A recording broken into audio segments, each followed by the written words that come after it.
بسم اللہ الرحمن الرحیم۔ حضرت علی رضی اللہ تعالی عنہ کرم اللہ وجہ الکریم علیہ السلام کو کس نے اور کیوں شہید کیا، اور ان کی آخری وصیت کیا تھی، اور ان کی تدفین کس طرح انجام دی گئی، اور حضرت علی رضی اللہ تعالی عنہ کی قبر مبارک کہاں ہے، ان تمام سوالوں کے جوابات جاننے کے لیے اس ویڈیو کو اینڈ تک ضرور دیکھیے گا۔ ناظرین، اسلامی روایات کے مطابق رمضان کے بابرکت مہینے میں حضرت علی کرم اللہ وجہ الکریم پر ایک سازش کے تحت قاتلانہ حملہ کیا گیا۔ ایک گروہ جس میں جس میں عبد الرحمن بن ملجم، برق بن ابن عبداللہ اور عمر بن بکر شامل تھے۔ یہ منصوبہ بنایا انہوں نے کہ وہ مختلف مقامات پر ایک ساتھ 3 اہم شخصیات کو قتل کریں گے۔ عبد الرحمن بن ملجم کا ٹارگٹ حضرت علی کرم اللہ وجہ الکریم تھے، اور اس نے کوفے میں اپنے ارادے کی تکمیل کے لیے سازش تیار کی۔ ابن ملجم کوفہ پہنچا، جہاں ان کی ملاقات ایک عورت سے ہوئی جس کا نام قطام یا قطامہ تھا۔ اس کے گھر کے کئی افراد جنگ نہروان میں مارے جا چکے تھے، اور وہ حضرت علی رضی اللہ تعالیٰ عنہ سے شدید نفرت رکھتی تھی۔ ابن ملجم نے اس سے شادی کی خواہش ظاہر کی، تو اس نے نکاح کے لیے 3 کنڈیشنز رکھیں۔ ایک بہت بڑی رقم، دوسری کنڈیشن ایک غلام یا کنیز، اور حضرت علی کرم اللہ وجہ الکریم کا قتل۔ پہلے تو ابن ملجم اس شرط سے ہچکچایا، لیکن بعد میں قطام اور اس کے ساتھیوں کی ترغیب سے اس نے اپنا ارادہ مضبوط کر لیا۔ 19 رمضان کی رات ابن ملجم اور اس کے ساتھی مسجد کے قریب ایک خیمے میں جمع ہوئے اور حملے کی تیاری کی۔ فجر کے وقت جب حضرت علی رضی اللہ تعالیٰ عنہ نماز کے لیے مسجد میں داخل ہوئے تو وہ عبادت میں مشغول ہو گئے، اور جیسے ہی انہوں نے سجدے سے سر اٹھایا، ابن ملجم نے زہر میں بجھی ہوئی تلوار سے ان کے سر کے اوپر وار کر دیا۔ خون بہنے لگا، اور حضرت علی کرم اللہ وجہ الکریم کے لبوں سے یہ الفاظ نکلے کہ ہم اسی زمین سے پیدا کیے گئے اور اسی میں واپس جائیں گے، اور پھر دوبارہ اسی سے اٹھائے جائیں گے۔ جبریل علیہ السلام کی صدا آسمان سے بلند ہوئی کہ ہدایت کا ستون گر گیا، تقوی کا چراغ بجھ گیا، اور نبی کریم صلی اللہ علیہ وسلم کے چچیرے بھائی کو شہید کر دیا گیا۔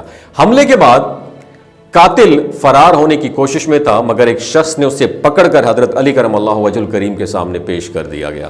جب قاتل کو لایا گیا تو حضرت علی کرم اللہ وجہ الکریم نے فرمایا کہ اگر میں زندہ رہا تو خود فیصلہ کروں گا، اور اگر انتقال کر گیا تو میرے قاتل سے بدلہ لیا جائے، اور چاہے تو آپ معاف بھی کر سکتے ہیں۔ حضرت علی رضی اللہ تعالیٰ عنہ کو زخمی حالت میں ان کے گھر لے جایا گیا۔ اہل کوفہ غم سے نڈھال تھے، دیواروں سے سر ٹکرا کر رو رہے تھے۔ طبیبوں کو بلایا گیا، اس دور کے ڈاکٹرز کو، جن میں ایک ماہر حکیم نے ان کے زخم کا معائنہ کیا۔ اس نے بکری کے پھیپڑے کی ایک رگ لی، اور اس کے ذریعے معلوم ہوا کہ زخم دماغ تک پہنچ چکا ہے اور کوئی ٹریٹمنٹ پاسبل نہیں ہے۔ اپنی شہادت سے قبل حضرت علی کرم اللہ وجہ الکریم نے امام حسن اور امام حسین علیہ السلام کو وصیت کی کہ جب میں دنیا سے رخصت ہو جاؤں تو مجھے تابوت میں رکھ کر باہر لے جانا۔ تابوت کے ایک جانب کو تم خود اٹھاؤ گے تم لوگ، اور دوسری جانب وہ خود بخود بلند ہو جائے گا۔ مجھے ایک مخصوص جگہ لے کر جانا، جہاں سفید پتھر دیکھو گے وہیں دفن کر دینا۔ اور 21 رمضان کی رات حضرت علی کرم اللہ وجہ الکریم اس دنیا سے رخصت ہو گئے۔ حضرت امام حسن اور امام حسین علیہ السلام نے انہیں غسل دیا اور 3 کپڑوں میں کفن دیا۔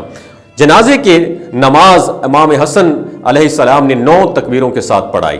صرف چند امام تقریباً قریبی افراد تھے، جس میں امام حسن، امام حسین، عبداللہ بن جعفر اور محمد بن حنیفہ اس میں شامل تھے۔ جنازے میں یہ سب لوگ شریک ہوئے، اور رات کے اندھیرے میں ان کا جنازہ نجف لے جایا گیا، جہاں زمین کھودی گئی تو ایک تختی برآمد ہوئی جس پر درج تھا کہ یہ وہ جگہ ہے جو حضرت نوح علیہ السلام نے حضرت علی رضی اللہ تعالیٰ عنہ کی تدفین کے لیے مخصوص کی تھی۔ اسی جگہ انہیں سپرد خاک کر دیا گیا، اور زمین کو بالکل پلین کر دیا گیا کہ کسی کو ان کی قبر کا علم نہ ہو۔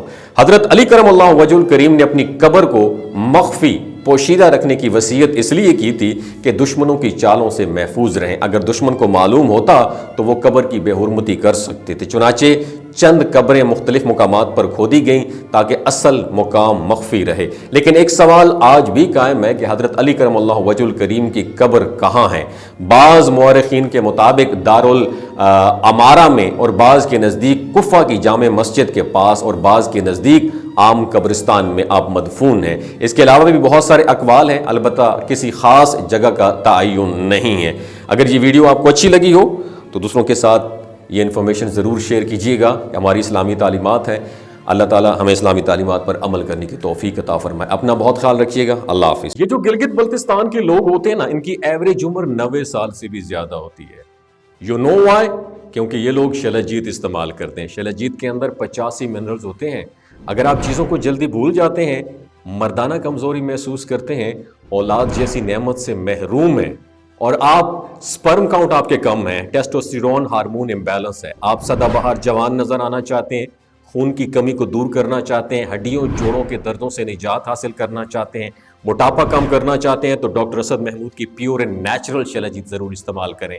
ایک بات آپ نے دماغ کی کھڑکیوں کو کھول کے اپنی سننی ہے، ہمیشہ آرگینک اور قدرتی چیزوں کا استعمال کریں، کیمیکل والے فوڈ سپلیمنٹ خدا رہا استعمال نہیں کرنے۔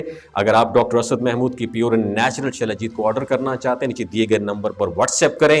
3 باتوں کا خیال رکھنا ہے: ہائی بلڈ پریشر میں مبتلا افراد، خواتین جو پریگننٹ ہیں، اور 15 سے 20 سال کی جو نوجوان نسل ہے جو غیر شادی شدہ ہیں، اپنے سیکشول پاور کو بوسٹ کرنے کے لیے استعمال کرنا چاہتے ہیں، تو ڈاکٹر کے ایڈوائس کے بغیر استعمال نہ کریں۔ باقی سارے لوگ بے دھڑک گرمی اور سردیوں میں استعمال کر سکتے ہیں۔ اپنا بہت خیال رکھیے گا، اللہ حافظ۔